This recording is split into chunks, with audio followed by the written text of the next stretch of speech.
Hey folks, how's everybody doing today? My name's Will, and welcome back to Policy and Law Update. All right, we've got something important to talk about today, because I don't know about you, but anytime I hear the words ATF and new rule change used in the same sentence, those little hairs on the back of my neck stand straight up. And for good reason. Historically speaking, that has never been a positive thing. ATF rule changes in the past have led to bans on components, bans on accessories, outright bans on firearms. And some of you will remember this, about 10 years ago or so, when they floated a proposal that would have essentially banned green-tip ammunition altogether. Yeah, that nightmare. If you remember that mess, drop a comment down below. Thankfully, the community pushed back hard, and we were able to stop that one.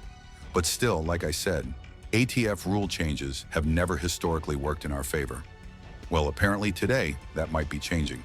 Because believe it or not, the ATF has just filed a proposed rule change that is now officially open for public comment, and this one actually eases a gun law that has been on the books for decades. That is not something I expected to be talking about, but I'm here for it. So stick around, because we're going to break down exactly what's going on, what it means, and why this matters. Before we jump into that, quick reminder. Most of you already know this channel is sponsored by Attorneys on Retainer, also known as AO. AO is hosting their annual conference on February 20th and February 21st. And let me tell you, this is shaping up to be a solid event. You're going to meet the folks from AO. You're going to meet self-defense law experts. There will be panels, roundtable discussions, and I'll actually be sitting on a panel myself. There will also be other Second Amendment advocates there, including Guns and Gadgets. So yeah, it's going to be a good time. If you're not already a member of AO, this is a perfect opportunity to sign up. I'll have links down below for discounted membership, as well as a direct link to the conference itself if you're already a member. All right, let's get into it. So here's the backdrop. Since 1972, the ATF has been interpreting laws in ways that have had a direct impact on our rights. Some of those interpretations have been worse than others, but in my opinion, every single one of them has been bad. Because I take the word infringe for what it actually means, to limit, to undermine. And the Second Amendment very clearly states that our rights shall not be infringed, meaning they shall not be limited and they shall not be undermined. Yet that is exactly what has been happening for decades. Now, this new proposed rule change is not perfect. Let's be clear about that. But anytime we see restrictions being eased instead of expanded, I'm going to call that a step in the right direction. So here's what's actually happening. The ATF has proposed a rule change regarding the definition of an unlawful user or an addicted user of a controlled substance. Under the current system, if you're filling out a 4473 and you're answering honestly, you're asked whether you are an unlawful user of a controlled substance. If you answer yes, that is essentially an automatic denial. According to ATF data, in 2025, over 9,000 people were denied access to their rights because they either self-indicated use or were found to have used through testing, an investigation, or a prior arrest. Here's the part that really matters. Over 4,000 of those denials were based on single incidents.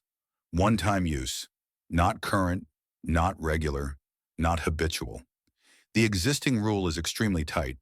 People have been denied who may have tried something one single time in their entire life, but marked themselves as a user. So what actually defines a user? Well, courts have consistently stated that a user is someone who currently, frequently, or habitually uses controlled substances. That's the legal standard. But that is not how the 4473 has been enforced. For example, a single positive test within the last year has been enough for NICS to deny you.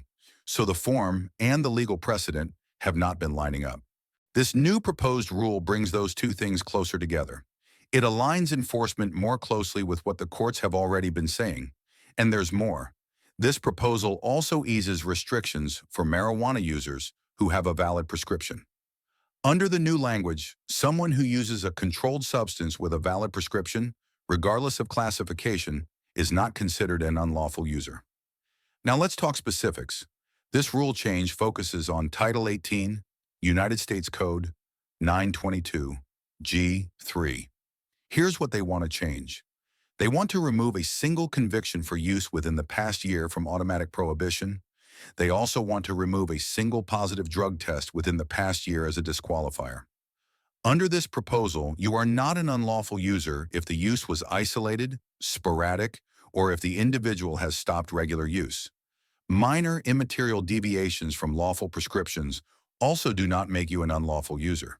Instead, they want actual proof of recent, regular, and habitual use before classifying someone as prohibited.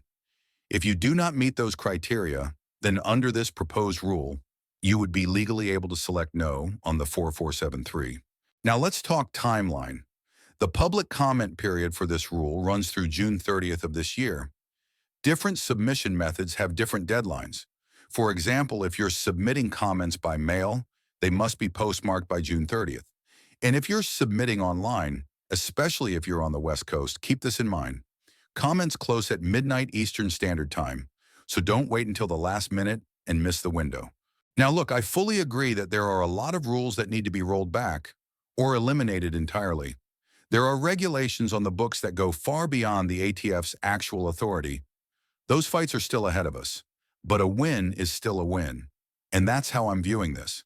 Maybe I'm reading this wrong, but after going through dozens of pages, and yeah, this proposal is dozens of pages long, it genuinely appears to be an attempt to ease restrictions, and that matters. It's a good start. There's still work to do.